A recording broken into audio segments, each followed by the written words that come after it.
ನನ್ನ ಅಷ್ಟನ್ನು ಹಚ್ಕೊಂಡಿದ್ದಾಳೆ. ನೀನು ನೋಡಿದ್ರೆ ಮೀಟ್ ಕೂಡ ಮಾಡಲ್ಲ ಅಂತೀಯ. ನನಗೆ ನಿಜವಾಗ್ಲೂ ಇಂಟ್ರೆಸ್ಟ್ ಇಲ್ಲ. ಈಗ ಹೇಳಿದ್ದು ತಲೆ ತಿನ್ಬೇಡ.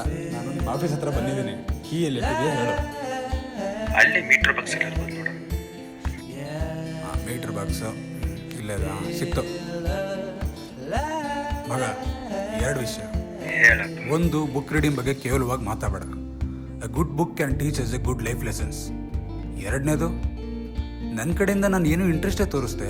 How can a girl going crazy about me? ನಂಗೆ ಅರ್ಥನೇ ಆಗ್ತಿಲ್ಲ. ಏನು ಮಾಡಪ್ಪ. ಸರಿ ಆಯಿತು.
ಸಾರಿ, ಗೊತ್ತಾಗಲಿಲ್ಲ. ಪರವಾಗಿಲ್ಲ.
ಹೇಳಿ.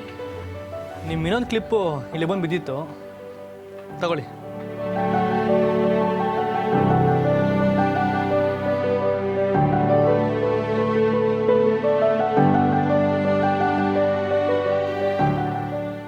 ನಿಮ್ಮ ನಂಬರ್ ಸಿಗ್ಬೋದಾ? ಅಲ್ಲ, ನೀವು ಹುಡುಗರೆಲ್ಲ ನಮ್ಮ ಮನೇನಂತ ಅನ್ಕೊಂಡಿದ್ದೀರಾ? ನೋಡಿದ ತಕ್ಷಣ ನಂಬರು ಮೀಟಿಂಗು ಡೇಟಿಂಗು ಅನ್ಕೊಂಡು ಬಂದ್ಬಿಡ್ತೀರಲ್ಲ. ಹಲೋ, ನಿಮ್ಮನ್ನೇ ಕೇಳ್ತಾ ಇರೋದು. ಸಾರಿ, ನಾ ಆ ಥರ ಹುಡುಗ ಅಲ್ಲ. ನನಗೆ ಯಾರು ಫ್ರೆಂಡ್ಸ್ ಇಲ್ಲ, ಹಾಗೆ ಸುಮ್ಮನೆ ಪರಿಚಯ ಮಾಡ್ಕೊಳ ಅಂತ ಕೇಳಿದೆ ಅಷ್ಟೇ. ಹೋ, ಫ್ರೆಂಡ್ ಮಾಡ್ಕೊಂಬಿಟ್ಟು ಪ್ರಪೋಸ್ ಮಾಡಿ ಪಟಾಯಿಸ್ಕೊಂಬಿಡೋಣ ಅಂತನಾ? ಪಟಾಯಿಸ್ಕೊಳೋದಾ? ಸಾರಿ, ಬೇಡ ಬಿಡಿ.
ಆಂಟಿ, ಹೂವು ಎಷ್ಟು?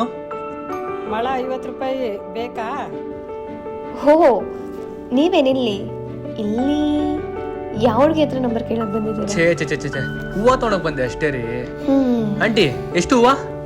ಹೌದೌದು. ಸರಿ, ನಾನು ಬರ್ತೀನಿ ಸಾಹೇಬ್ರೆ. ಹೂವು ಕೊಡ್ಲೇನಪ್ಪ? ಅಯ್ಯೋ, ಏನು ಬೇಡ, ಸುಮ್ಮನಿರಿ ಆಂಟಿ. ರೀ ಮೇಡಮ್, ನಾನು ಬರ್ತೀನಿ ಇರ್ರಿ. ನಿಜವಾಗ್ಲೂ ಹೂವು ತಗೊಳಕ್ಕೆ ಬಂದ್ರಾ? ನಿಜ ರೀ, ನಂಗೆ ಯಾರು ಪರಿಚಯ ಇಲ್ಲ, ಅದಕ್ಕೆ ನಂಬರ್ ಕೇಳಿದೆ ಅಷ್ಟೇ. ಹೌದಾ? ಅಷ್ಟೊಂದು ಒಳ್ಳೆಯವರಾ ನೀವು? ಏನೋ ಗೊತ್ತಿಲ್ಲಪ್ಪ, ನಮ್ಮ ಫ್ರೆಂಡ್ಸ್ ಎಲ್ಲ ಹಂಗೆ ಹೇಳ್ತಾರೆ.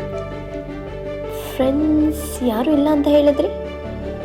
ಅದು ಫ್ರೆಂಡ್ಸ್ ಯಾರು ಇಲ್ಲಿಲ್ಲ, ಊರಲ್ಲಿದ್ದಾರೆ. ಮತ್ತೆ ಅಪ್ಪ ಅಮ್ಮ? ಅಪ್ಪ ಅಮ್ಮ ತಂಗಿ ಎಲ್ಲರೂ ಊರಲ್ಲಿದ್ದಾರೆ.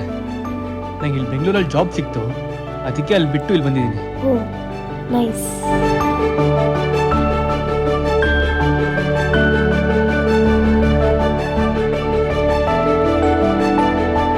ನಿಮ್ಮ ಹೆಸರು ಗೊತ್ತಾಗ್ಲಿಲ್ಲ. ನನ್ನ ಹೆಸರು ತಿಳ್ಕೊಳ್ಳೋಕೆ ಅಷ್ಟೊಂದು ಇಷ್ಟನಾ?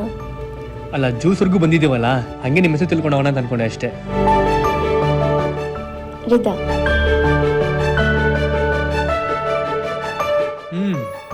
Nice name. ನನ್ನ ಹೆಸರು ಕೃಷ್ಣ ಅಂತ. ನಾನು ಕೇಳಲೇ ಇಲ್ವಲ್ಲ. ನೀವು ಕೇಳಿಲ್ಲ ಅಂದ್ರೂ ಹೇಳೋದು ಹುಡುಗರು ಧರ್ಮ ಅಲ್ವಾ?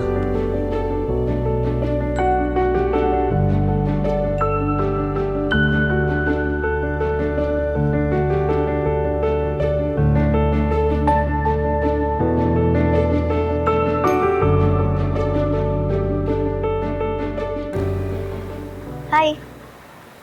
ಹಾಯ್. ಒಂದು ಸರ್ಪ್ರೈಸ್ ಇದೆ, ಗೆಸ್ ಮಾಡಿ. ಸರ್ಪ್ರೈಸಾ? ಏನು? ಗೆಸ್ ಮಾಡಿ. ಏನು ಮನೆ ಖಾಲಿ ಮಾಡ್ತಿದ್ದೀರಾ? ಅಮ್ಮ, ತಗೊಳ್ಳಿ, ನಿಮ್ಗೆ ಇಷ್ಟ ಅಂತ ಪಲಾವ್ ಮಾಡ್ಕೊಂಬಂದಿದ್ದೀನಿ. ಪಲಾವಾ?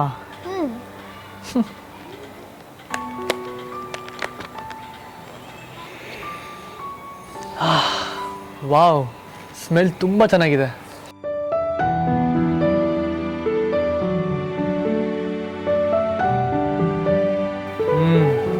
ಟೇಸ್ಟ್ ಕೂಡ ಸಕ್ಕತ್ತಾಗಿದೆ. ಇಷ್ಟ ಆಯ್ತಾ?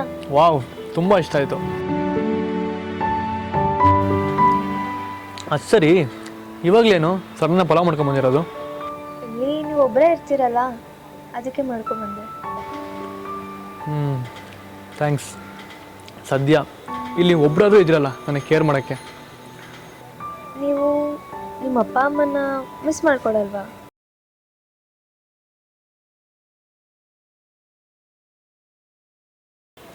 ಅಪ್ಪ ಅಮ್ಮನ ಮಿಸ್ ಮಾಡ್ಕೋತೀನಿ. ಆದರೆ ಏನು ಮಾಡೋದು, ಈ ಕೆಲಸ ಜವಾಬ್ದಾರಿ ಅಂತ ಬಂದಾಗ ಎಲ್ಲ ತ್ಯಾಗ ಮಾಡಲೇಬೇಕು. ಊರು ಬಿಟ್ಟು ಊರಿಗೆ ಬಂದು ದುಡಿಲೇಬೇಕು. ಆಗಲೇ ಅಲ್ವಾ ಮನೆ ನಡ್ಸೋಕ್ಕೆ ಸಾಧ್ಯ.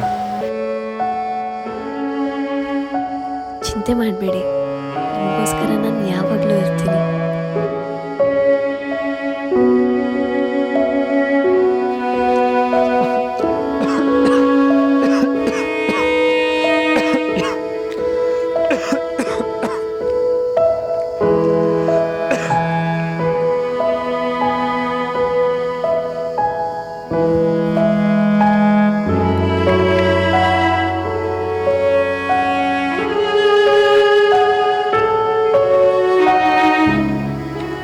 ಸರಿ, ನಾನು ಬರ್ತೀನಿ.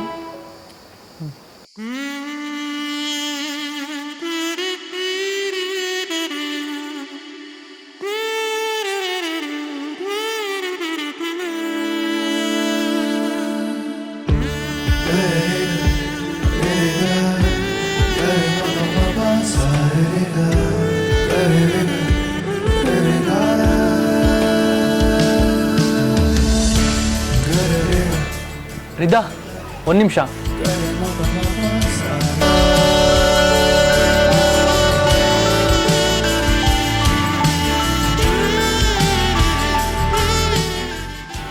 ನನ್ನ ಜೊತೆ ಯಾವಾಗಲೂ ಹೀಗೆ ಇರ್ತೀರಾ ಅಲ್ವಾ? ಇರಲ್ಲ.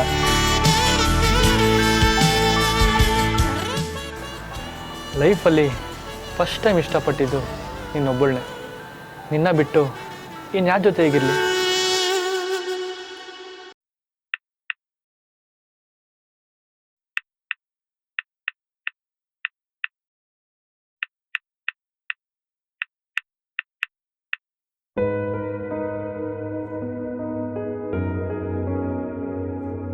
ನಾವಿಬ್ರು ಎಷ್ಟು ಬೇಗ ಕ್ಲೋಸ್ ಆಗ್ಬಿಟ್ವಿ ಅಲ್ಲ?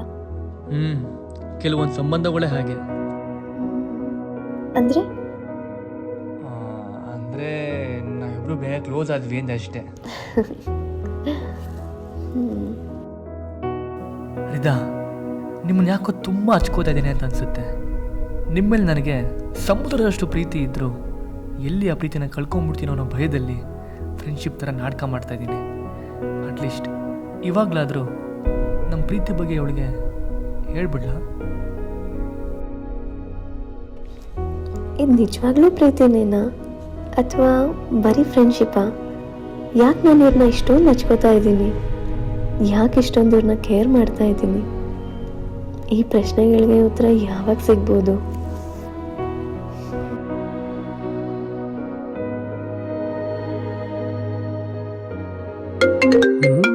ಈ ಫೋನ್ ಬೇರೆ.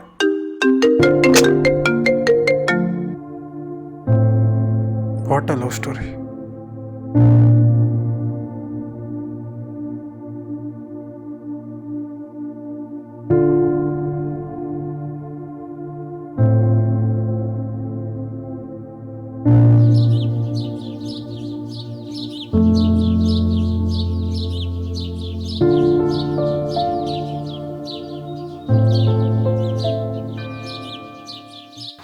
ಇಲ್ಲ, ಇವತ್ತೇನೇ ಆಗಲಿ ಅವಳು ಒಪ್ಕೊಂಡು ಸರಿ, ಒಪ್ಕೊಂಡಿಲ್ಲ ಅಂದ್ರೆ ಸರಿ, ಹೇಳೇ ಬಿಡ್ತೀನಿ.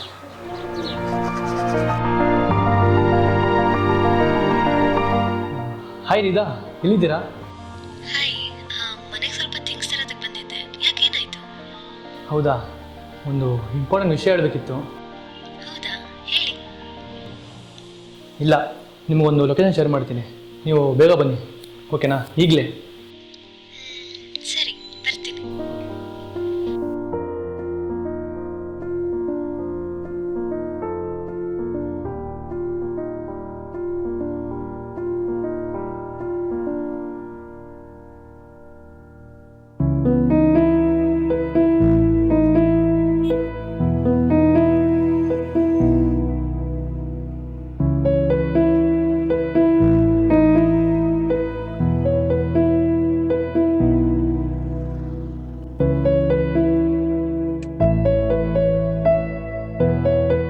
ಹಾಯ್.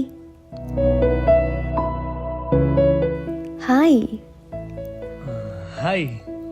ಯಾವುದೋ ಯೋಚನೆಯಲ್ಲಿ ಕಳೆದೋಗಿರೋ ಹಾಗಿದೆ. Happy birthday Rida. Hey, thanks. ಇವತ್ತು ನನ್ನ ಬರ್ಡೇ ಅಂತ ನಿಮ್ಗೆ ಹೆಂಗೆ ಗೊತ್ತಾಯಿತು? ನಾವು ಇಷ್ಟಪಡೋರ ಬಗ್ಗೆ ಇಷ್ಟು ರಿಸರ್ಚ್ ಮಾಡಿಲ್ಲ ಅಂದರೆ ಹೇಗೆ? Thank you so much. ಆಮೇಲೆ ನಿಮ್ಗೊಂದು ಇಂಪಾರ್ಟೆಂಟ್ ವಿಷಯ ಹೇಳಬೇಕಿತ್ತು. ಹಾಂ, ಹೇಳಿ.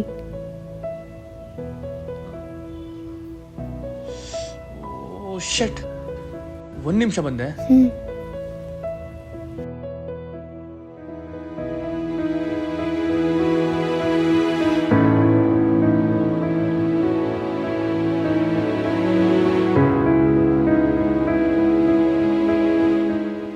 ಇವತ್ತು ನನ್ನ ಲೈಫಲ್ಲಿ ತುಂಬ ಇಂಪಾರ್ಟೆಂಟ್ ದಿನ. ನನ್ನ ಮನಸ್ಸಲ್ಲಿರೋದನ್ನ ನಿಮಗೆ ಹೇಳೋ ಸಮಯ ಇವತ್ತು ಬಂದಿದೆ. ನೀನು ನನ್ನ ಲೈಫಲ್ಲಿ ಬಂದಾಗಿಂದ ನಾನು ಅನಾಥೆ ಅನ್ನೋದೇ ಮರ್ತಿದ್ದೀನಿ. 100 ಜನ್ಮಕ್ಕಾಗೋಷ್ಟು ಪ್ರೀತಿನ ಇದೊಂದೇ ಜನ್ಮದಲ್ಲಿ ನಿನ್ನ ಜೊತೆ ಹಂಚ್ಕೊಬೇಕು ಅಂದ್ಕೊಂಡಿದ್ದೀನಿ.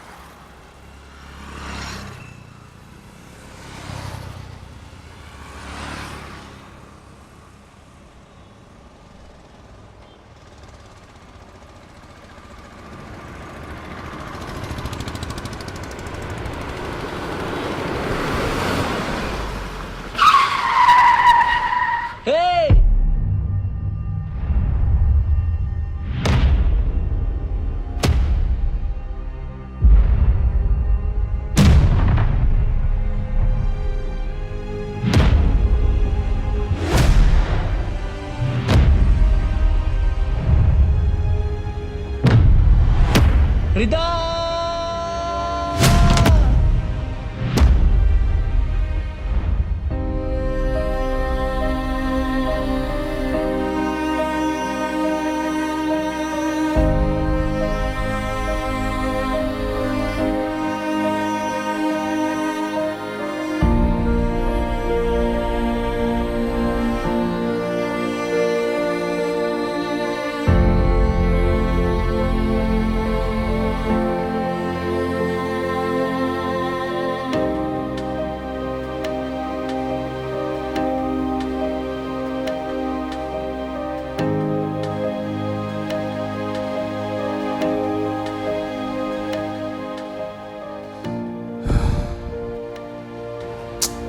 What a tragedy.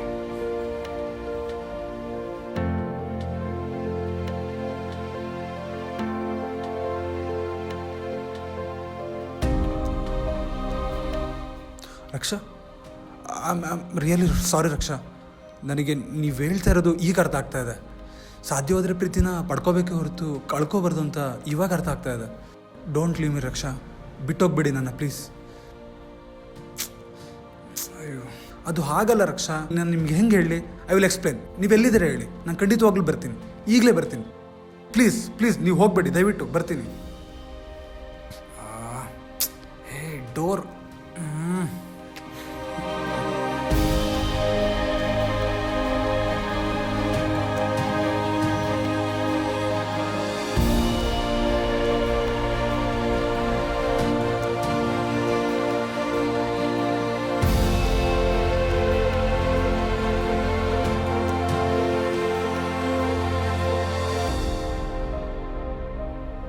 ತನ್ನ ಪ್ರೀತಿನ ಹೇಳ್ಕೊಳ್ಳೋ ಅಷ್ಟರಲ್ಲಿ ಪ್ರಾಣ ಬಿಟ್ಟ ರಿಧಾ.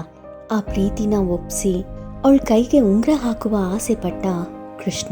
ಆದರೆ ಇವರಿಬ್ರು ಮಧ್ಯ ಅನಾಥವಾದದ್ ಮಾತ್ರ ಆ ಮುಕ್ತ ಪ್ರೀತಿ. ಎಷ್ಟು ಚಂದ ಅಲ್ವಾ? ಈ ಚಿತ್ರದ ಮುಖಾಂತರ ಹೇಳೋದೇನಂದ್ರೆ, ಪ್ರೀತಿ ಹುಟ್ಟಿದ ತಕ್ಷಣ ಹೇಳ್ಬಿಡೋದು ಮುಖ್ಯ.